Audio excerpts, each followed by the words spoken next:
Hello, हमें question given है। हमें दिया गया है कि माना कि vector A, vector B, vector C सदिशों की लंबाई क्रमशः 3, 4, 5 है।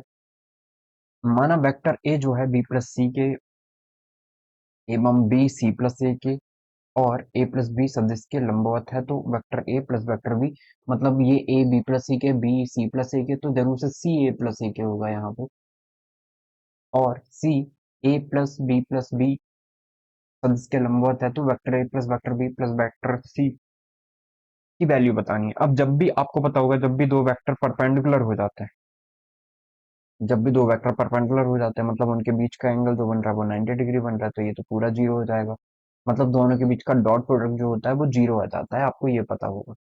ठीक है, तो हम यहाँ पे भी देखते हैं कि हम बोल सकते हैं सदिशों की लंबाई क्रमशः कितनी है। मतलब वेक्टर ए का जो मैग्नीट्यूड है वो 3 है, वेक्टर बी का जो मैग्नीट्यूड है वो 4 है, जो वेक्टर सी का मैग्नीट्यूड है वो कितना है, 5 है। और हमें ये गिवन है कि वेक्टर ए जो है वेक्टर बी प्लस सी के साथ परपेंडिकुलर है, वेक्टर बी प्लस सी के साथ परपेंडिकुलर है, इनका मतलब इसका डॉट प्रोडक्ट जो होगा वो जीरो के इक्वल हो जाएगा। तो हम बोल सकते हैं vector A dot vector C plus vector A dot vector C equal to में कितना हो जाएगा, जीरो हो जाएगा। ठीक है, वैसे ही हमें क्या बोला गया है, वेक्टर बी जो है, हमें बोला गया है कि वेक्टर बी जो है वो किसके साथ परपेंडिकुलर है, vector C plus vector A के साथ। तो इनका डॉट प्रोडक्ट जीरो के इक्वल हो जाएगा, मतलब vector B vector C plus vector B vector A, इनका डॉट प्रोडक्ट जो है वो जीरो के इक्वल हो जाएगा। ठीक है, अब देखते हैं हम वेक्टर सी जो है वो वेक्टर ए प्लस बी के मतलब डॉट प्रोडक्ट के इक्वल है, तो ये तो क्रॉस हो गया है।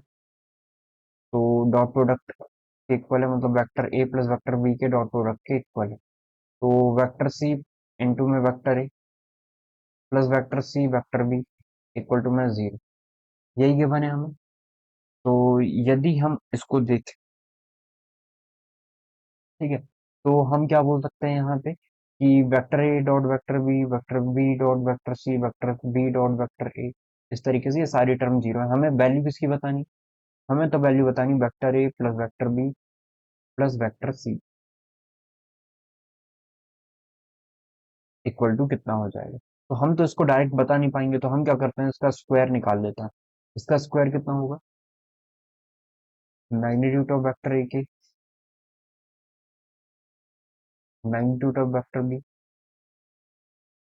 मैग्नीट्यूड ऑफ वेक्टर सी, इसका स्क्वायर हो जाएगा 2ab 2a dot B plus 2b dot C plus 2c dot A के। ठीक है, अब हमें पता है कि ए बी ए सी, इन सबको ऐड कर देंगे तो ए बी 2ab ए सी और तीनों को ऐड करेंगे तो वो तो तीनों जीरो के इक्वल हो जाएगा, मतलब ये तो जीरो के इक्वल हो गए।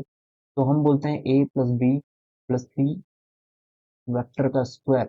वेक्टर ए का मैग्नीट्यूड कितना है, 3 है, तो 3 का स्क्वायर 9, 4 का स्क्वायर 16 और 5 का स्क्वायर कितना है, 25। तो ये आ जाएगा हमारा 50।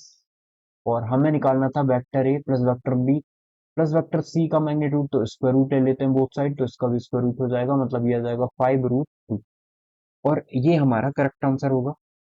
आई होप आपको समझ में आया होगा हमने इस क्वेश्चन को कैसे सॉल्व किया है। Your correct answer is option number D, 5√2। Okay, तो सिंपल है, जब भी आपको ऐसा कुछ मिल जाता है, हमें वेक्टर नहीं गिवन है और हमें कोई चीज पूछी गई है, तो हमेशा आप उसका स्क्वायर कर दो, निकल के आ जाएगा। ठीक है, आपको ये प्रॉपर्टी याद रखनी है। Thank you.